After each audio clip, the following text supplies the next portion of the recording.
Okay, let's get started. We just started recording this for people who aren't here. My name is Joey Wilson. I'm with CS for All Teachers, which is a part of the American Institutes for Research, and we are a virtual community of practice for about 5,000 teachers interested in teaching computer science or currently teaching computer science. I live in the San Francisco Bay Area, but I work with teachers all across the country, and I'm excited to have you all on listening and taking and contributing, and I'm excited for Vinny to kick us off because, as we know, teacher leadership is incredibly important in building computer science education at a state level. And Vinny is a prime example of that, and we've got some pretty fantastic guests to help out with the conversation. So with that, if you have questions throughout it, I'll be monitoring the audience chat box. But if you want to say something verbally, please feel free to use the raise your hand feature, and I'm happy to unmute you so that you can hear it. We're just trying to minimize the amount of interference that we've had in past webinars. So with that, I'll hand it over to Vinny. All right, welcome. Let's see, we've got obviously some great guests with us.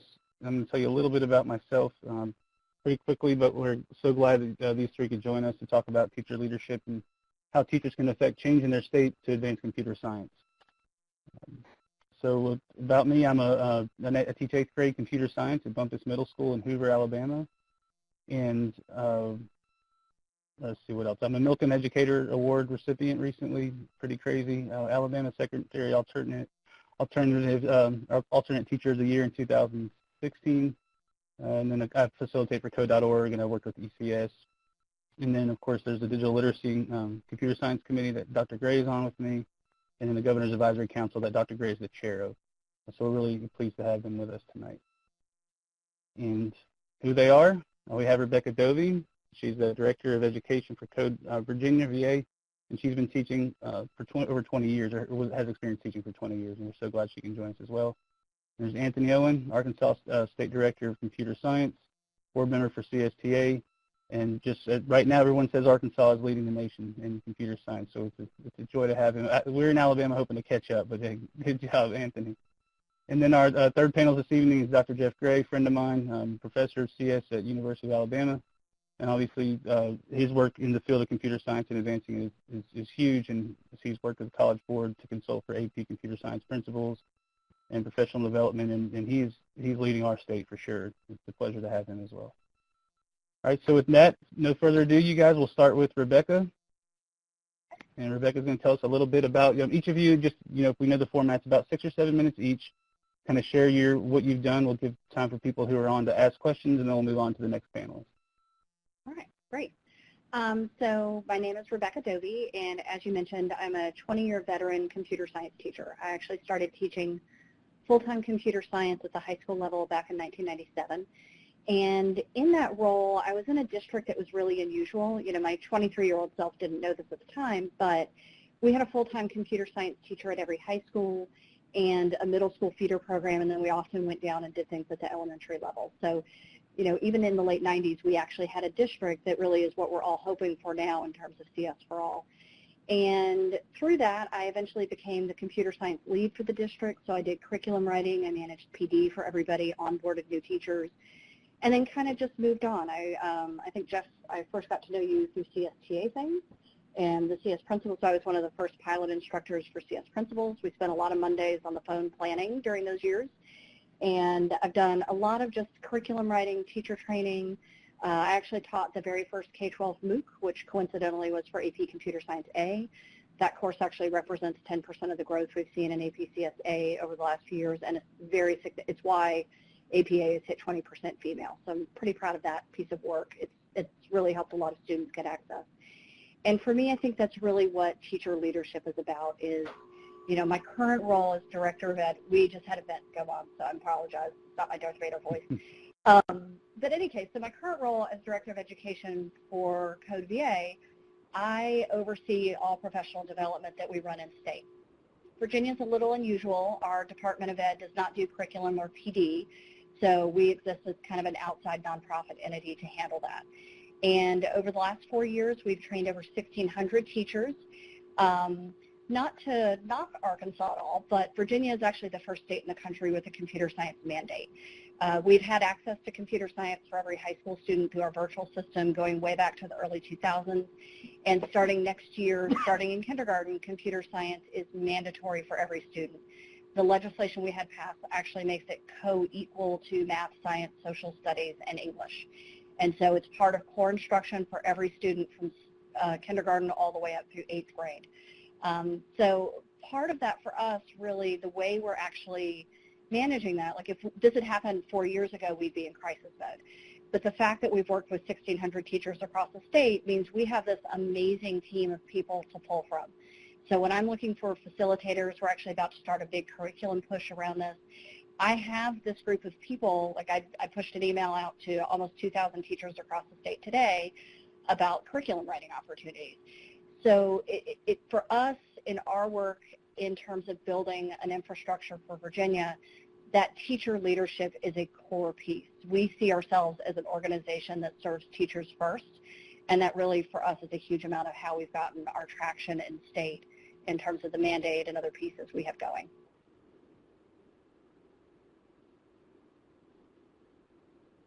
Okay, great. Do we have questions, or do I have on? Can you hear us okay with that noise? I know.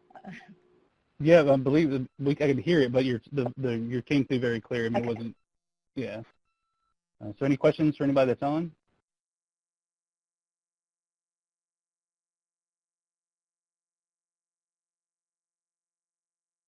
All right then.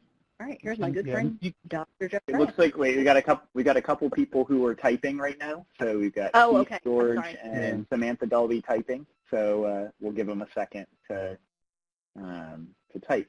So Samantha asked the question: how did you build your network of teachers to get to 2,000?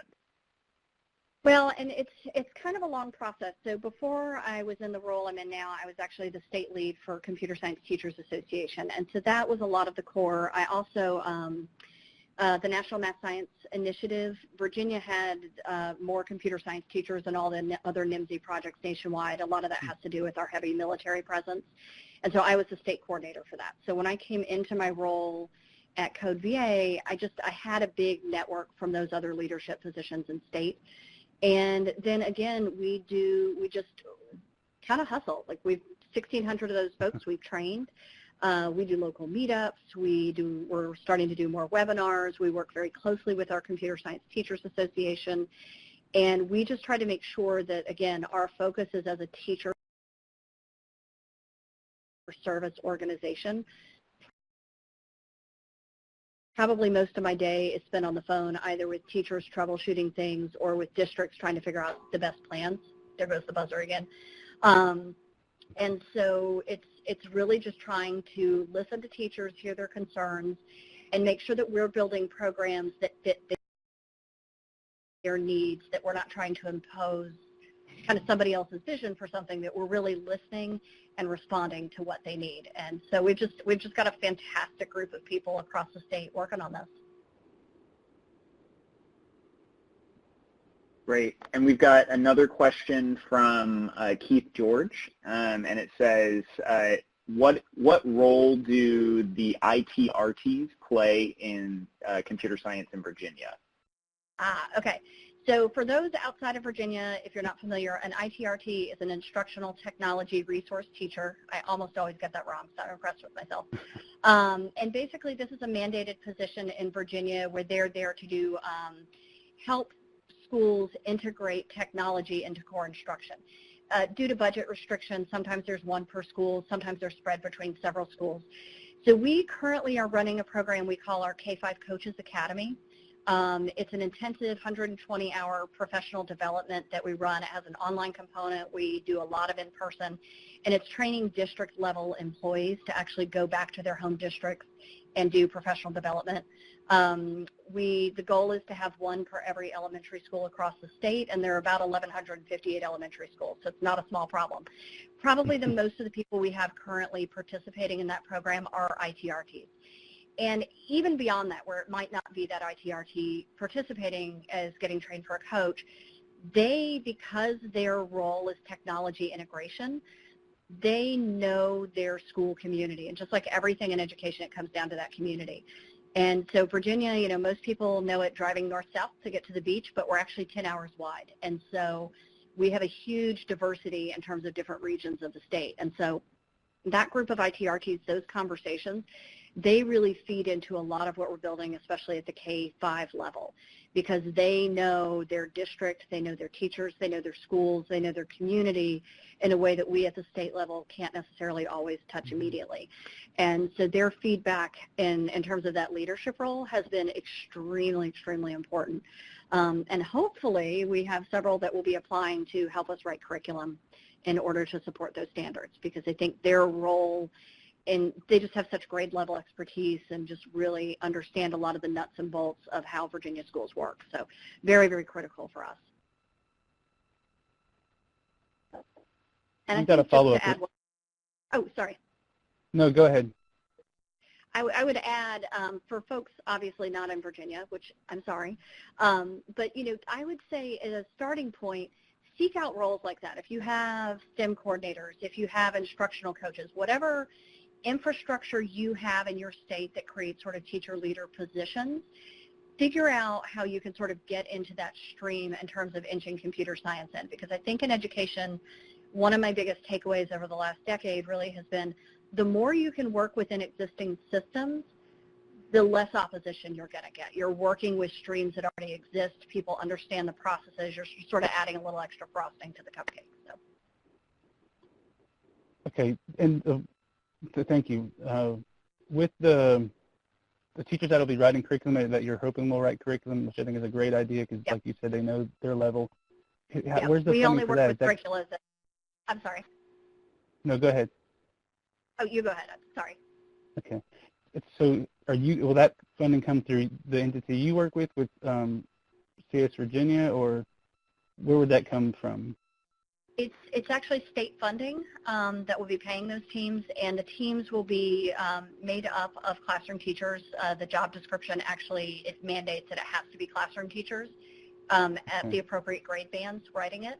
And then basically as a part of that, we'll do external review committees. So we might have like university come in and vet some of it, you know, technologists making sure that it you know, kind of is technologically accurate, and then other educational stakeholders. And for us in Virginia, this is how standards work. So it's a very normal process to have teachers kind of own the product, and then external review committees give feedback that the teachers then respond to in creating. And just, again, it's that clout of, if I'm a second grade teacher and I know that was written by a second grade teacher, they know where I am. You know, and I honestly, I was a high school teacher. I would never write elementary curriculum. That's not my skill set. Yeah, very good. That's a great model. I've got one quick question. Since you're all three in the same room, do you want to describe where you're at? since all three of you are there at the same time, it's kind of it's not usual for us to have all of our presenters in the same place at the same time. We planned this exactly for this conference. We got a plane and we all flew to Georgia because we knew. Jeff, I'm going to pass it on to you because I'm talking a lot. Do you want to tell them? Yeah, so we're all members of ESEP, so it's a National Science Foundation grant meeting here in Georgia. So folks from Massachusetts and Georgia are leading that, and the annual meeting is here in Atlanta today, through Saturday. So we took over a beautiful hallway. Yeah. And obviously, like Anthony was saying, we were here 30 minutes and the noise never came on, but now it's like every 5 seconds. Hopefully you can hear us okay. Yeah, it's really not bad. I mean, you're coming in clear. All right, well, if there's any more, well, Keith had a question. He sent me a text on, I guess he's driving. Before we move on, can you say a little bit more about sharing more on the K-5 training, Rebecca? Sure.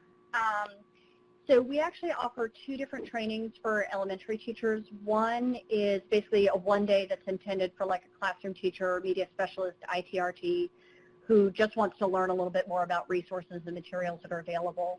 And then the second one, that's our K-5 Coaches Academy. And again, that's intended for district level employees who will be doing professional development, Another unique thing in Virginia is curriculum is owned at the school division level, and so like scope and sequence and all of that, that's always local control. And so those coaches would also, our current coaches are actually already doing this, helping their districts as they have to change scope and sequence to respond to the new standards.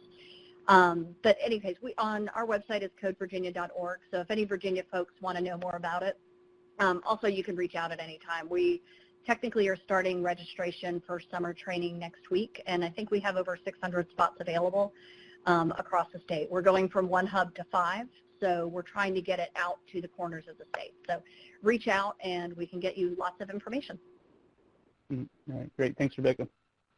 Thanks. All right, here's Anthony Owen, the expert, leading the way. Okay, well, thank you. And I'm going to take a point of exception. I've had this discussion on the CS Educators blog on the Facebook page, actually. I don't really know where Virginia is coming out that they were first to mandate standards. We did create K-8 embedded standards that were mandated for every student in the state of Arkansas. Those were adopted in January of 2016, and we had a coding block for every 7th and 8th grader also adopted then. They didn't start mandating until this August, but we gave a year. We gave a year for that. So, but anyway, hey, here's my thing about it. Every state that will build out CS, I'm proud. It doesn't really matter the order. But I'm not really going to go into much about myself. I'm the state director of CS Education. Just am blessed to lead Governor Hutchinson's initiative for the state of Arkansas. I just. The point of this webinar, from my understanding, was really to talk about the teachers in our states and how they've stepped up to be the lead. And, Arkansas, beyond having a visionary governor who obviously has really been able to move the needle in the state, we have some great teachers and some great teacher organizations in the state that have been around long before the Arkansas initiative started, CS teachers. We have people like Paul Frank, who has won the National CSTA Advocacy Award. Daniel Moix, who served on more committees than probably anybody on the webinar, at a national level. So, we have some great teacher leaders across our state, and our teachers continue to step up. Since we announced our standards that were adopted in January 2016, we have trained over 3,000 teachers through our state network of CS specialists. One of the things that I did early on was I said that we had to have in-house training. We needed to build out that long-term capacity. We did not want to buy out or, spend money to pay a company to come in, provide training for 3 years, and then through attrition and, teachers leaving or, new teachers getting interested, not having that long-term capacity to be built in. So my office started granting positions, full-time positions for CS state specialists that are regional local educational authorities across the state, what we call service cooperatives. And we have a network of those now that provide training across the state, everything from K-8 training, K-5 training, to administrator training, to our high school practice preparation. We do require our high school teachers to be licensed to teach our CS courses or have an appropriate approval code, which is gained through that. And as I said, last year alone, we trained over 3,000. That's not even counting the 2,000 or so before that were trained through various CS mechanisms. And we're continuing to just expand opportunities for our teachers because we know that is where our initiative in the state of Arkansas is going to be successful or fail.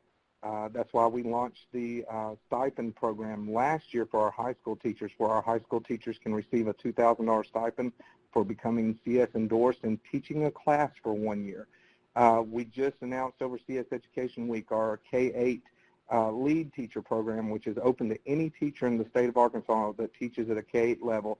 They come in, they're provided training on how to be lead teachers. They have to add the endorsement, and then they go back and they provide professional development to their school district and their peers on how to embed those standards properly embed the standards across the content areas, and they're eligible for a $2,000 stipend. So we're really putting money behind ensuring that our teachers are trained, and then also giving, recognizing our teachers for the extra work that it takes to undertake this and add it to their plate. $2,000 not a lot of money, but it's also not peanuts. So I'm going to pass off to Jeff unless there are any questions there. Samantha does have a question, and it says, a lot of efforts right now seem to be focused on training in-service teachers. Does anyone have any strong efforts focused on pre-service teachers? So Arkansas does have two programs that, are two programs that are now aligned to our state CS endorsement program. They actually are initial licensure programs. I think we have two more that are going through the application process. So yes, we are putting money behind that. In addition, we are allowing those same teachers that are in service or pre-service to take advantage of that stipend program. So a pre-service teacher coming first year out of college teaching can get that $2,000 scholarship just like that 10-year teacher who may want to add an endorsement area.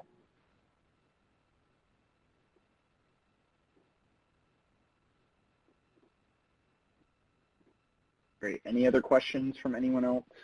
I don't see anyone typing. I have a question. I think Alabama could be the leader over Arkansas.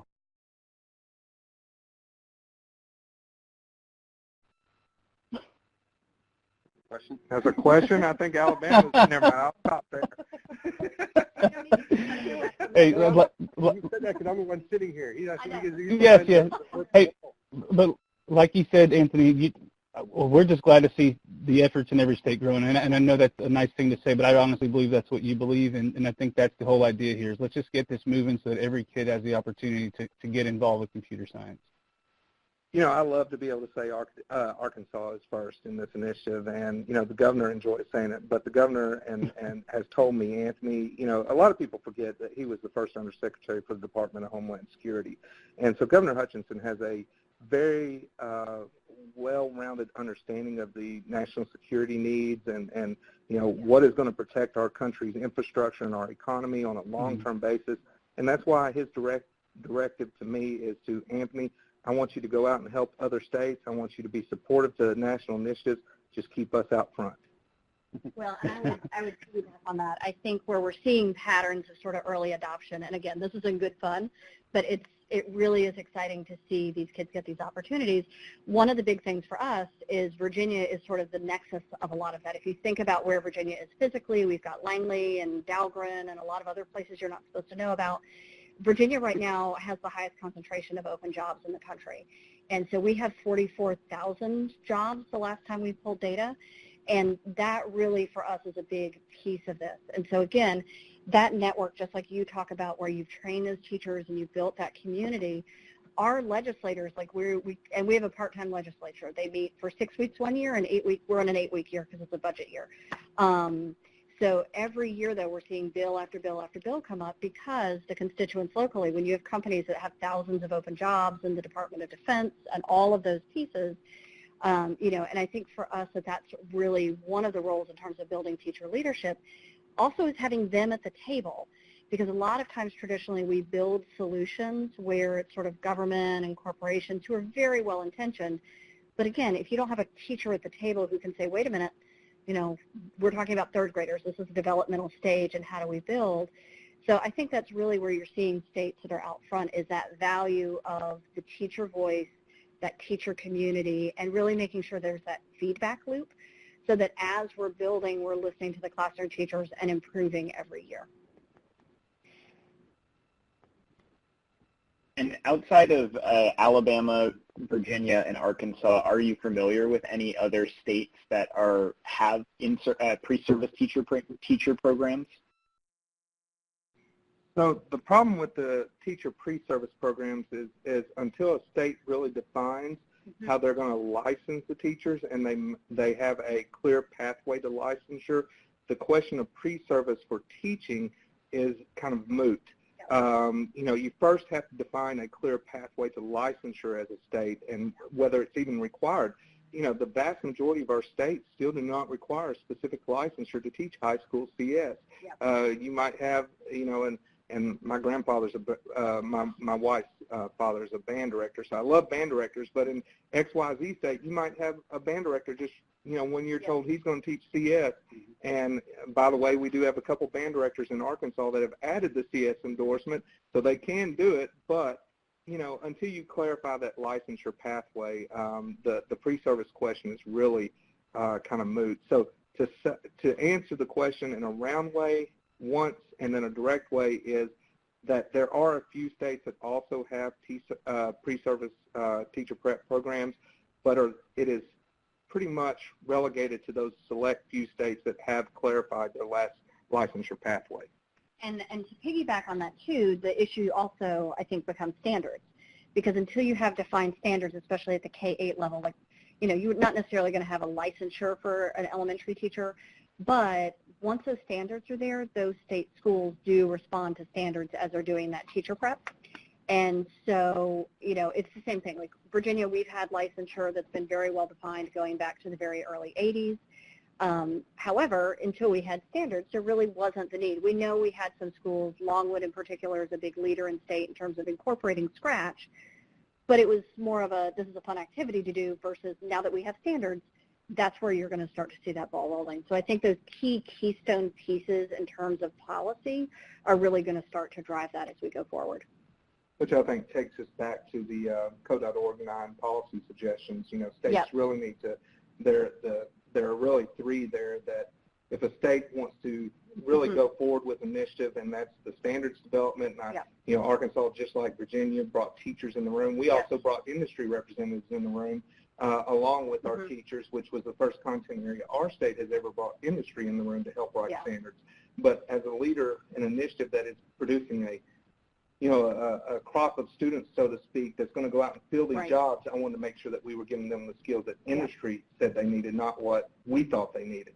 And so, that was important. But, the standards and then the clear pathway to licensure, those are two of the most important things. And then, our state was the first to have a position that was solely dedicated to CS within the State Department of Education. And I tell all people all the time, it's not me. It's the fact that I can be dedicated to that all the time. And we've since had 13 other states come online. So I think if your state is really looking at jumping in there wholeheartedly from a state perspective, those are the three things that you first need to focus on. And then the mandated high school, which is crucial also, that every school offers that access piece. And I think that goes back to that idea of looking educationally at where those streams already are, what systems do we have to have in place in K-12, and starting to piggyback on top of those. And it's interesting for us for standards development, it's only teachers that write standards, and then our standards are automatically reviewed every 7 years, but we always have external review committees, and businesses and industry as a part of that. So it was really exciting, though, to see how impressed those business and industry folks were with what the teachers had put together. They had a couple little tweaks here and there, but I mean, mostly when they came together, it was talking about like, oh, you could teach it this, like they were getting excited about thinking about that classroom experience. So it's a great opportunity for business to really see the potential of why that's so important. And you all just had standards passed, didn't you, Jeff? No, we just finished them yesterday. Oh, I'm sorry. It'll be able to be voted on in 2 months. So. Okay, so. Gotcha. So Philip had a quick question of, does Texas have a computer science director? Do you know? No, they do not. No. Closest thing there was your big advocates there would be Hal Speed or Carol Fletcher. Those would be your two contacts that would know, but they don't have, they don't have a direct position with the state DOE. But Hal Speed is the leader of CS for Texas, and Carol Fletcher is at Austin UT. She is over their UTeach program.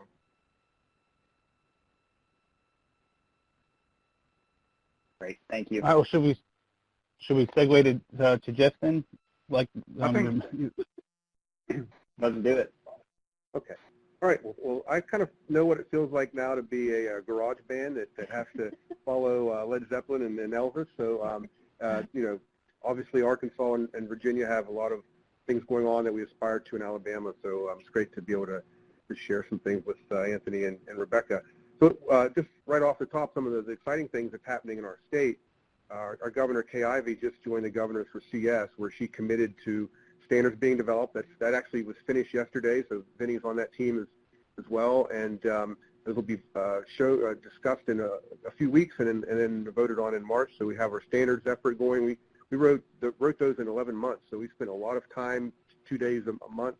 And then we also have already received funding from our state legislature for K-12 CS, so that's also in play.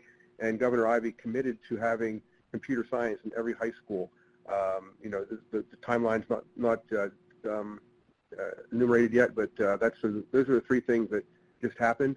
And we also have our Computer Science Summit coming up with our Governor's Computer Science Summit, and that'll be March 14th. So there'll be all kind of industry and educators and government officials there as well. So those are some exciting things we have coming up.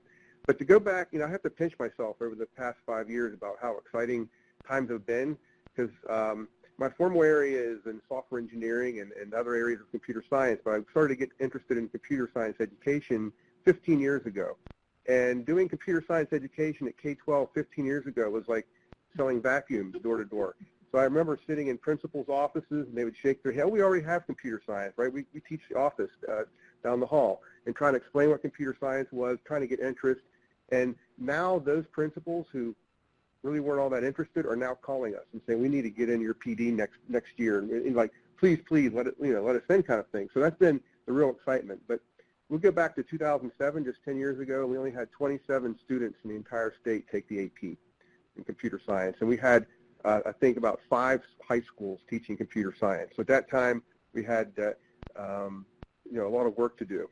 So with some help from Google, we've received like 5 years straight CS for high school grants that helped build up some of the capacity. So we brought a lot of our teachers in, and the National Science Foundation really helped us.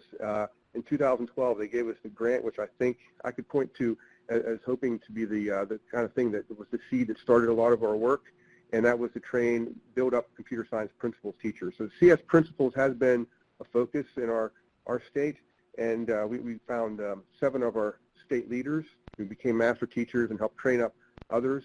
And I'm really happy to say we have close to 130 high schools now teaching computer science, and we had over 1,500 students take either CSA or CSP last year. So from 27 to 1,500, and it's just growing.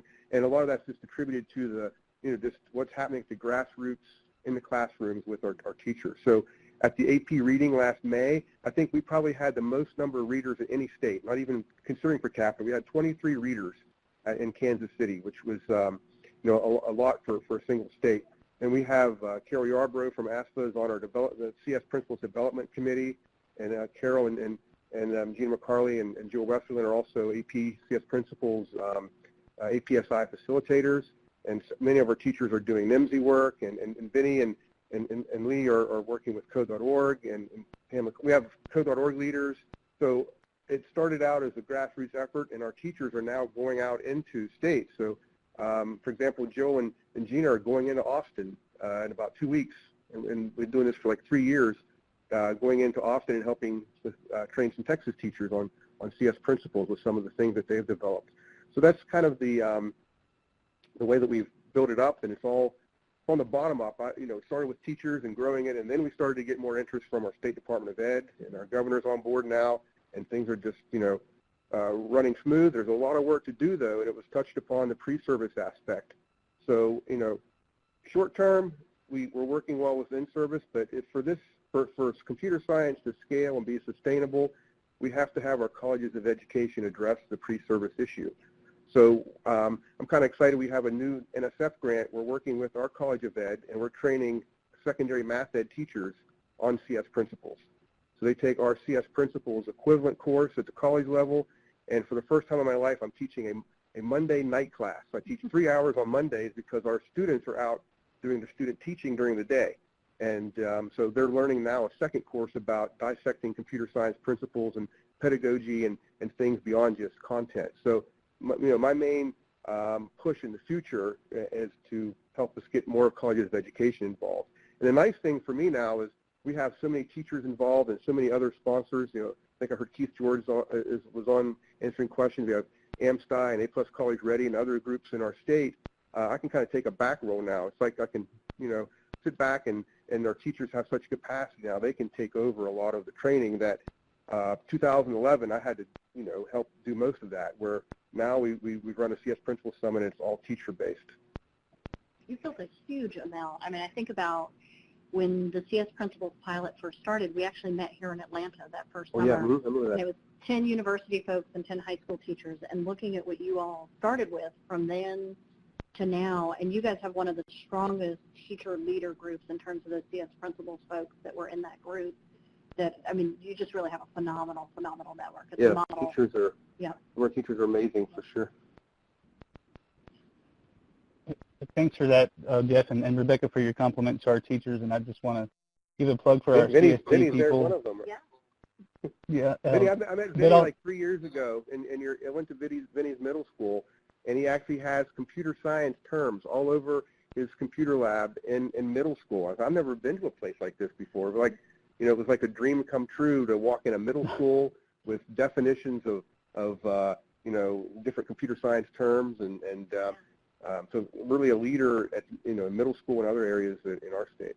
Well, and I think that's really where, Jeff, you and what you've built in Alabama is a real model, because I think all three of us have hit on this in different ways. Every state's going to look different. We all have our own whack-a-mole sort of system that you're dealing with in, but you have done so much to pull all those elements you listed are there because you've been the one pulling them together. The fact that you go in and you're in his classroom and you see that and you pull those folks in. So, I mean, I think that really is the strength for you all with where you are, is you've got this amazing teacher leader community, because you've pulled from all of these, instead of having different groups squabbling, which sometimes can happen in education. I know that's a shock to everybody. I mean, you really have been a conduit to bringing that community together and keeping everybody steered in the right direction. So. And building up those communities of practice. So we have that for our high school teachers, and we also have like 1,600 K-5 code.org trained teachers. Yeah. And we have a community of practice where they can come out and share and ask questions, because like some have heard, the next computer science teacher we were starting earlier on was 50 miles away. It's not like you go to your own building and talk to, like in math or a science teacher. Yeah. We actually, that brings to mind, this is an idea that came from one of our ITR teams, but we're calling them badges, but basically it's something that teachers can hang up to kind of brag, like, I've done my first CS lesson. I have a CS classroom because we're doing it, but just a way to make it visible so that you don't feel like you're that little island in the school. And I think anything, however, it's a little silly, has cardinals on it because it's a state bird, but anything you can do to sort of make that visible, make those connections visible so people don't feel alone when they're trying to do this, really helps sustain those communities. So.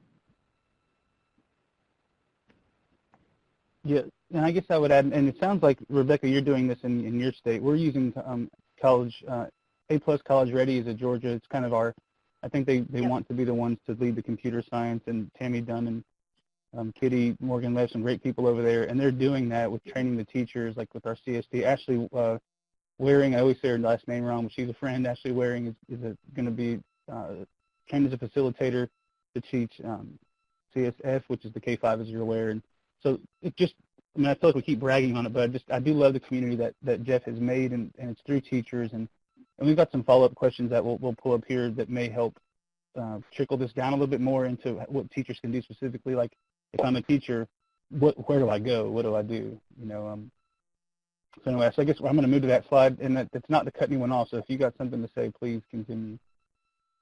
Well, I think, we may have mentioned CSTA earlier, but one of the things we did as a first part of the NSF grant in 2013 is get our CSTA chapter going. Yeah. And now it's really thriving and again, teacher-led. It has been very high school-based in the past, but now, moving down and including down the pipeline, including, middle school and even elementary school teachers now who want to have an interest in being more informed about what's happening in our state. Well, and I was just going to say, I'm going to say two parts. I'm going to do a plug for the annual conference in Omaha this year. So if you're a computer science teacher, you think you want to be a computer science teacher, you can say the word computer science and you're a teacher, go to the Computer Science Teachers Association Conference in Omaha. It's a great conference. It's a great networking opportunity. And then I'm going to throw a challenge out to my two states here. You know, Arkansas, another one of our announcements during CS Education Week is my office is granting 16 $1,000 sponsorships to teachers across the state out of my office to go to help offset some of the costs to go to that conference. So I've kind of thrown down the gauntlet to some other states to step up to the plate on that. If y'all can find the money, we obviously find a great value in taking a cohort. Last year, Arkansas had about 24 people between my team and teachers at that conference. We're expecting closer to 50 this year in Omaha. Well, and I think just to piggyback on that, you know, we've been very fortunate because we've had chapters in state for a very long time. And when you look nationally where there are like mostly high school folks, but some other middle and elementary, where you see K-12 leaders and positions, almost every one of them were in some of those originally. You think of Deepa and Chinma Uche and those people that we worked with over the years as we've kind of built different programs. They all came out of CSTA, and I think that opportunity, we're still a small community nationally. And so going to those conferences, making the connections, what feels like maybe is a little tiny thing makes those connections where you get opportunities to really grow. And I know, you know, I've done a lot of different things, but the CSTA for me was probably the most important. First of all, and even just understanding the landscape. I couldn't do the work I do right now if I didn't have the CSTA experience to starting to decipher how our DOE worked. I had no idea. I was a very happy classroom teacher beforehand. And so I think anytime you can get involved, even if you're kind of isolated in your school community right now, those broader communities are going to be key, both at your local, your state, and it doesn't take much. 3 people getting together every couple months just to kind of commiserate and share ideas. Pretty soon you'll be at 10 or 20, and it snowballs from there. So that community, I think, is one of the most important things. I reiterate what Anthony said. It's a really, really strong starting point. And the conference has something for everyone, right? Absolutely. There's for just starting out versus seasons. Yep. And it doesn't, and you don't have to be a high school computer science teacher. No, we send a fair number of elementary too. It's one of the most welcoming educator conferences I've been to. You know, sometimes you go, and I know I've been to like the AP National and some other ones, and it's a little intimidating. You can sit down at any table and have a conversation with anybody there. I think in general we're just a very friendly group. So we had a question from Samantha. It said, Iowa just started a CSPA chapter this year, and we're working hard to engage the community throughout the state. Are there any suggestions on how to build that engagement in the early days? First of all, if you have not applied, if you're the Iowa CSTA chapter leader in any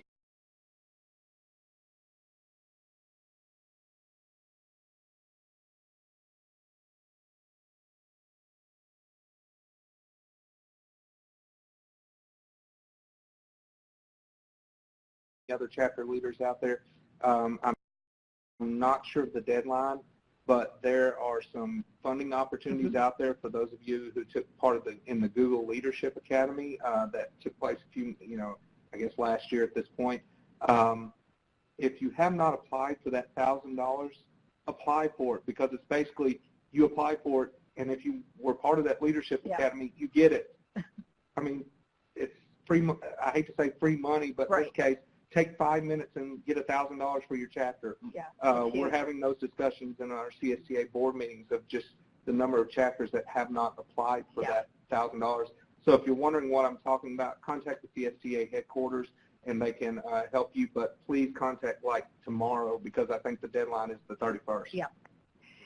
And I think as you're getting your chapter going, and I'm speaking from the perspective of having started a chapter, ask your members. Ask them what they need early and often. We try to survey as much as possible. I no longer, because I'm not in the classroom, I no longer act in leadership capacity locally, but we do work with that group quite a lot. One of the other things that we learned too is if you can piggyback on other organizations, so like the Business Teachers Association, the Math Teachers Association, they've been doing this forever. They throw conferences, they know how to get sandwiches, they know how to do vendors and all the different pieces. So if you ever, like we did a statewide conference for a long, long time with that, anytime you can piggyback on somebody else and, just run a day, those types of things. But, ask your teachers, give them leadership opportunities, put a committee of people together. One of the things we used to do that was super popular were play dates, where everybody had to bring in like a stem of a lesson plan that they were doing in their CS classes, and it could be elementary all the way through. And then you just kind of did a gallery walk and walked around and talked to everybody, just the ideas you get from that and just seeing what other people are doing. So, I would say lean on the creativity of the folks you've got in the room. Many states also have like a CareerTech annual conference or meeting. Mm-hmm. So like Rebecca mentioned, the business teachers, but also the CareerTech, if they have such a meeting in your state, volunteer to give a session on just something like introducing Scratch or something, and then have a chance to introduce CSTA. Or like our Department of Ed can actually sometimes pool who's teaching which courses. So if you have course codes or computer science, and you can get access to the teachers doing that, then if you're trying to kickstart your CSTA chapter, that would be a great source, because those teachers are obviously doing some computer science already out in the schools. One quick last thing I would suggest is get some kind of common communication protocol going within your state. Though email is kind of passé, it's still probably one of the best tools for educators and mass communication. So one thing that my office did early on is we set up our Arkansas Computer Science listserv, which is a open listserv to anybody who wants to join, whether you're in Arkansas or not. We have a little over 1,500 members, but that has really become kind of our communication hub of our CS teachers across the state.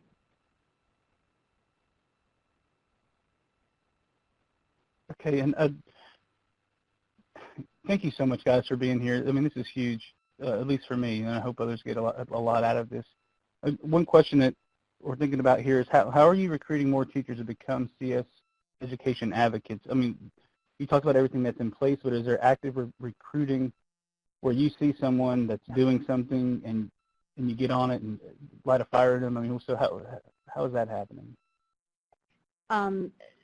We're very, very active in that way. One of the things I work very hard for is to try to identify roles where I can sort of have somebody come in. So it might be apprenticeship in terms of facilitating, helping run local meetups, things like that. We also run a computer science honor society in state, and so that was designed completely by teachers. Buffy Holly is the person who currently leads that for us. So we just try to identify ways for teachers who are willing to step in and serve and those types of things to create lots of different opportunities. For us, that Computer Science Honor Society is actually a really key piece at the school level, but it also helps us sort of identify like where chapters are really active, where they're getting, and one of the key pieces that we built in was student volunteerism. They have to do service hours. So as an example, like Powhatan County, which is a very rural county for us, one high school, they had students complete 1,700 hours of computer science service last year.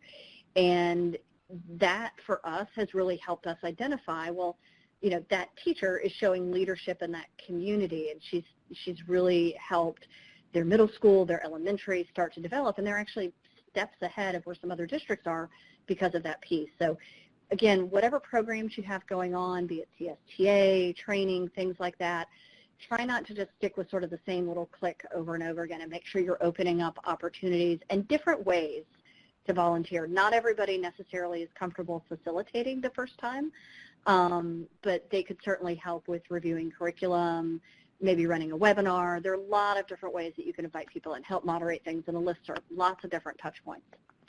One thing that we've seen lately is we run a robotics contest. We have 600 kids coming in and 60 different schools. And the teachers who are the mentors of the robotics teams never really realize that what they're really doing is computer science. So if there's any other activities across your state, it's a great time to encourage those students. So I'm kind of stepping back from doing PD personally and so on. And my role is now going to be chief encourager. So I need to find those teachers and try to encourage them to consider what they were doing is computer science, so maybe be a little more formal with it. I think also with standards coming out, in Alabama, I'm pretty sure we're going to have a lot of superintendents and a lot of principals kind of start wondering now, now computer science is a lot more on our radar. We have standards, how am I going to do that? And there might be a teacher. What I've always, first thing I always say when we do a PD is how you're kind of like a pioneer in your school. You're going to be the first person in your community to bring computer science to that school, to that community, and that's very rare in a career, to be able to be the person who says, I kind of started computer science in this school, and that's going to last with them their whole career. They're going to be retired, and they're going to be able to say, that when computer science is really going there, that was something I had a part in. So helping the teachers realize their own interest in, being a contributor to their own local community, even if it's, a really rural community, that school can be a leader in computer science, even over the really huge schools, because some of those really large schools may not even have computer science yet. Plus, those rural kids know how to build robots. Mm-hmm. Having taught at a rural school, we had the best robots. Yep. Well, and just real quickly, I'll say, beyond the 2 stipend programs that we have, the nice thing about also building out the regionally located computer science specialists in our state is, part of my mandate within our grant to them is that, beyond the professional development and everything else that they do, it is specifically written in their grant that they each individually have to identify 10 teachers that they're going to take, so to speak, under their wing and develop those computer science skills and have them fully endorsed each year. So 10 doesn't sound like a lot, but when you're talking about getting a teacher that may have not been, really computer science oriented or had a computer science background and getting them ready to prepare to pass a praxis in a period of a year, that's a significant, especially when you're looking at 10 of them. And then when you look at that we have 9 specialists, that's 90 teachers being added each year at minimum to our program. And coming from a state that 3 years ago had basically 25 teachers that had some sort of identification across the state that they could teach computer science, to now that we're approaching 200, that's pretty significant in 2.5 years. And if we can add 90 each year, obviously I want more than 90 each year, but that's basically my specialists know that they're responsible for at least 90.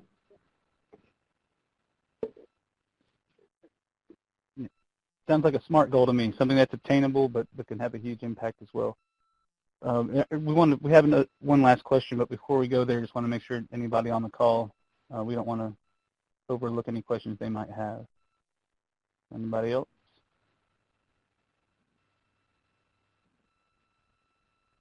We call this. By the way, Vince, we're looking for a 10th specialist before long if you want to come to Arkansas. Hey. We're keeping Virginia and Arkansas fighting. Now you're trying to start something with Alabama. That's so funny. We just recruit the best and the brightest. Jeff has been, he said, like chief cheerleader. He's been that and more to me, and he has helped open doors for me. And I think that's what it's about. I think it's empowering your teachers. You find the ones that have the passion, that want to see this happen, and you open doors for them, help them find a way. And he has done more than that for me and for others, even on this call and in our state. And I'm just proud to know Jeff, and I appreciate all his efforts. And I feel like for him, it's like this dream he's had for years, and he's seeing it into fruition. And so I'm glad to be a part of it, Jeff. I think trying to find advocates at all levels. We have someone on our state board, Dr. Cynthia McCarty, is really behind computer science, and in the State Department of Ed, we have so many helpers. And Dr. Barbara Cooper is now helping us, and Dawn Morrison will even be here, and our new Nick Moore with our governor's office. So trying to find all of those different sponsors. We have AmSty and A+ College Ready, and all those are going to be whatever state you're in, you can find those folks and help them to encourage everybody as well.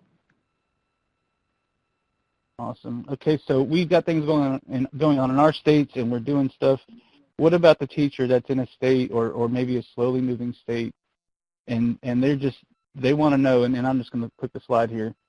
What can I do as a teacher to support C education in my state? Where do I begin? Because you guys have some great stuff in place, but what about those states out there that and you've got a teacher that says, hey, this is important. We need to be teaching our kids this. Where do they start? I think anything you can do to start community, again, find a CSTA chapter, start a CSTA chapter. It's a really easy process to do. Anything you can do, even if it's virtually, to try to find that community around you and really build, it's coming, right? We're all moving slowly in this direction. And so the more you can surround yourself by people that are working positively in this direction, you know, little tiny steps really quickly accumulate, as you were just talking about in Arkansas, like little tiny pieces. And again, all of that is those communities of people connecting people together. It can just be two people in a room kind of dreaming, and then all of a sudden you've got the snowball going. So anything you can do, and especially using some of the structures that are in place with CSTA, I think is probably one of the easiest starting places. Yeah, Wonderful, thanks. Developing that culture in your own community and starting things at your school. Maybe you could offer a summer camp or things like that. But, you know, I would also advocate, of course, I have to put a bias in, reach out to higher ed. If you have an institution of higher ed in your area, contact faculty there. There'll be students there who may want to reach out. So, for example, we have students who go out and do Girls Who Code. We have a group called the League of Women Coders, and that's their goal, is to help young women in the community. So, you know, do a multi-tiered mentoring thing and then try to involve higher ed to come out and help if you don't have that capacity yet built up in your own region. So I'll start with 2 words from a book I'm currently reading, and it was simply do something. But to expound upon that a little bit, I would suggest that if you're in a state that does not have a systematic approach to CS education, become the beacon that your state cannot ignore. Go out and have your students enter the Congressional App Challenge. Get on TV. Go up to the governor's office and have those students present that challenge to the governor. Get in front of legislators. Invite legislators. Have a family code night at your school district. Invite your local, you know, I won't give away this online, but, you know, make sure that all of your local representatives, your mayor, your, you know, everybody in those leadership positions, your commissioner of education. My wife had a family code night at her school back in, I guess it was late 2015, and I couldn't be there. I was there via the personal, you know, whatever machine, Vigo machine from Verizon Wireless, but she had the commissioner of education from Arkansas there. And my son sat there and taught him how to do the hour code. Thank goodness I still have a job. But if you're not in a state that has a top-down approach to it, become that beacon that your state leadership can no longer ignore. And then they will start picking it up and saying, this is something we should be doing across the rest of the state. And to add in there a group that we all, I think, intended but didn't explicitly say is parents, too. Parents seeing what their kids are capable of doing, 5- and 6-year-olds, they get so passionate and so excited. And part of what you're doing in your school is you're creating a culture where computer science is an expectation with your administrators, your fellow teachers, those parents. And so that leadership role locally, it might feel small at first, but it can really, really have a powerful impact as you start to build those networks. All right, once again, you guys are amazing. Thank you so much for taking the time to do this, especially after being at a conference all day, and thank you for your work there in Atlanta. You guys are paving the way. I'm glad to be a part of it. I know the people that will listen to this webinar are glad to be a part of it as well. And I think Joey's going to close us out. So thanks again. I just want to say thank you to the teachers before we shut down on this end. Woohoo! Yeah, thanks for the shout out. Thank you to everyone who took part in this. Thank you, Jeff. Thank you, Rebecca. Thank you, Anthony. And thank you, Vinny, for taking part in sharing the knowledge that you have and the incredible stories and work that you're doing within your state and across states. The final thing I wanted to mention was we do have another webinar that's coming up next Tuesday for Exploring Computer Science. So we're talking about Scratch, Exploring Computer Science, and Scratch, getting students computationally thinking. There's more information on our website. And before you leave, if you have any questions or comments, feel free to shoot us an email at csforallteachers@aar.org.